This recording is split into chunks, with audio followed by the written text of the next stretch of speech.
ನಮಸ್ಕಾರ ರೈತ ಬಂದವರೇ.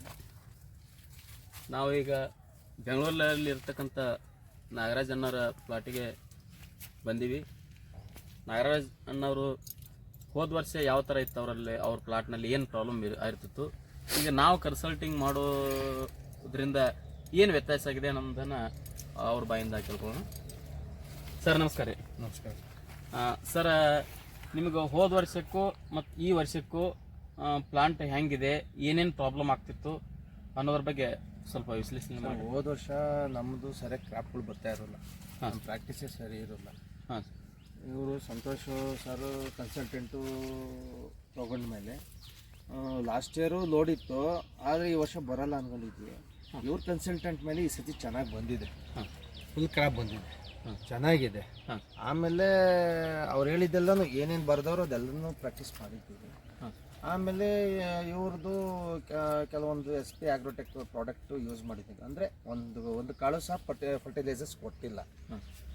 SP ಆಗ್ರೋಟೆಕ್ ಕಂಪ್ನಿದು 52-34, 60-20, 42-47, 13-14-13, ಇವು ಗ್ರೋತ್ ಬೂಸ್ಟ್ರು ಇವೆಲ್ಲ ಕೊಟ್ಟಿದ್ದೀವಿ ನಾವು.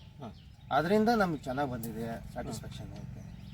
ಕೆಮಿಕಲ್ ಅಂತೂ ಒಂದು ಕಾಳು ಸಹ ನಾನು ಹಾಕಿಲ್ಲ, ಚೆನ್ನಾಗಿ ಬಂದಿದೆ ಸರ್. ನನಗೇನೋ ತುಂಬ ಇಷ್ಟ ಆಯಿತು. ಇವ್ರ ಕನ್ಸಲ್ಟೆಂಟು ಚೆನ್ನಾಗಿದೆ, ಯಾಕಂದರೆ ಇವ್ರು ಹೇಳಿದ್ದೆಲ್ಲ ಮಾಡಿದ್ದೀನಿ. ಹಾಂ, ನಿಮ್ಗೆ ಏನೇನು ಪ್ರಾಬ್ಲಮ್ ಆಗ್ತಾ ಇರ್ತದೆ ಸರ್? ಒಂದು ವರ್ಷ ಕ್ರಾಪ್ ಬರೋದು, ಒಂದು ವರ್ಷ ಕ್ರಾಪ್ ಬರದೇ ಇರೋದು ವ್ಯತ್ಯಾಸ ಆಗ್ತಾ ಇದೆ. ಹಾಂ ಸರ್, ಮತ್ತು ನಾನು ಕನ್ಸಲ್ಟಿಂಗ್ ಮಾಡ್ತಾ ಇರೋದ್ರಿಂದ ನಾನು ಬರೀತಕ್ಕಂಥ ಮೆಡಿಸಿನ್ಸು ನಿಮಗೆ ಕಾಸ್ಟ್ಲಿ ಅನಿಸ್ತಾವ? ಕಾಸ್ಟ್ಲಿ ಅನ್ಸೋದಿಲ್ಲ, ಮೊದಲು ಏನು ಮಾಡ್ಯಾವು ಅಂದರೆ ದಿನ ಬಿಟ್ಟು ದಿನ ಸ್ಪ್ರೇ ತೊಗೊಂಡೇವು. ಇವರು ಕಾಸ್ಟ್ಲಿ ಅನ್ಸೋದ್ರು 4 days 5 days 6 days ಒಂದ್ಸತಿ ಸ್ಪ್ರೇ ತೊಗೊತಾ ಇದ್ದೀವಿ. ಮೊದಲು ದಿನ ಬಿಟ್ಟು ದಿನ ತೊಗೊತಾ ಇದ್ವಿ, ಅವಾಗ ವರ್ಕಿಂಗೇ ಜಾಸ್ತಿ ಆಗ್ಬಿಡೋದು ನಮ್ಗೆ, ವರ್ಕ್ ಲೋಡು. ಇವಾಗೇನು ನಮ್ಗೇನು ಹಂಗೆ ಅನಿಸ್ಲಿಲ್ಲ. ಈ ಸತಿ ಅಂತೂ ನಮಗೇನು ಅಂತ ಇದೇನು ಆಗಿಲ್ಲ. ಚೆನ್ನಾಗಿ. ಎಷ್ಟು ಟನ್ ಬರೋದು ಸರ್? ಸರ್, ಇದು ತಿನ್ನಿಂಗ್ ಮಾಡ್ತಾ ಇದ್ದಾರೆ. ತಿನ್ನಿಂಗ್ ಮಾಡಲ್ಲ ಅಂದ್ರೆ 25 ಟನ್ ಬರ್ತದೆ. 25 ಟನ್ ತಿನ್ನಿಂಗ್ ಮಾಡ್ತಾ ಇದ್ದೀನಿ. ಪೂರ್ತಿ ಒಂದು ಬಂಚಲ್ಲಿ 100-120 ಬೆರೀಸ್ ಇಡ್ತಾ ಇದ್ದೀನಿ. ಒಂದು ಬಂಚಲ್ಲಿ 100-120 ಬೆರೀಸ್ ಇಡ್ತಾ ಇದ್ದೀನಿ. ಆದ್ರಿಂದ ಒಂದು 15 ಟನ್ ಅಂದ್ಕೊಂಡಿದ್ದೀನಿ. ಒಂದು ಎಕರೆ ಇದು ಒಂದು 15 ಟನ್ ಬರ್ತದೆ ಅನ್ಕೊಂಡಿದ್ದೀನಿ. ಹಾಂ ಸರ್. ಹೋದ ಸರ್ತಿ ಎಷ್ಟಾಗಿತ್ತು ಸರ್ ನಿಮ್ಮದು? ಹೋದ ಸತಿ 12 ಟನ್ ಬಂದಿತ್ತು, ಆದರೆ ಈ ಸತಿ ಬರಲ್ಲ ಅನ್ಕೊಂಡಿದ್ವಿ. ಅಂದರೆ ಫ್ಲವರು ಬರಲ್ಲ ಅನ್ಕೊಂಡಿದ್ವಿ, ಬಂಚ್ ಬರಲ್ಲ ಅನ್ಕೊಂಡಿದ್ವಿ. ಫುಲ್ ನೋಡಿತ್ತು, ಬರಲ್ಲ ಅನ್ಕೊಂಡಿದ್ವಿ. ಆದರೆ ಸಂತೋಷ್ ಸರ್ದು ಅವ್ರ ಕಡೆಯಿಂದ ಸಲಹೆ ತಗೊಂಡು ಕ್ಲೀನಾಗಿ ಪ್ರಾಕ್ಟೀಸ್ ಮಾಡಿ ಪ್ರತಿ ಡೇ ಬೈ ಡೇ ಏನೇನು ಮಾಡಬೇಕು ಅಂತ ಅವರು ನಮಗೆ ವಾಟ್ಸಪ್ ಮಾಡೋರು, ಇದು ಮಾಡಿ ಅಂತಂತ. ಅದರಿಂದ ನಮಗೆ ಬೆನಿಫಿಟ್ ಆಯಿತು. ಅವಾಗ ಒಳ್ಳೆ ಕ್ರಾಪು ಬಂದಿದೆ ಸರ್.